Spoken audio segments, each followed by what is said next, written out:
Hi everyone, I'm Dr. Aimee Nguyen, also known as Dr. Rejuvenation on social media. Today we're going to be talking about a hymenoplasty. This is an outpatient surgery where we take the broken edges of the hymen and we repair it and restore it to make the hymen virginal again.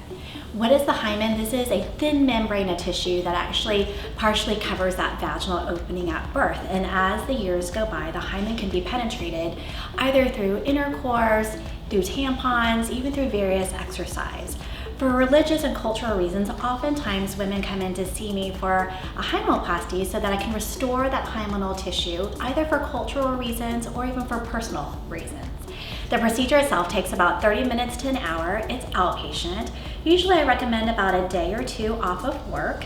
Post-op instructions, I ask 4 to 6 weeks of no vigorous exercise, so no lower abdominal exercise, no running, no jogging, no incline. After the procedure, you're going to be up and walking the very next day. You might have a little bit of pain and discomfort, but nothing that pain medicine can't help control.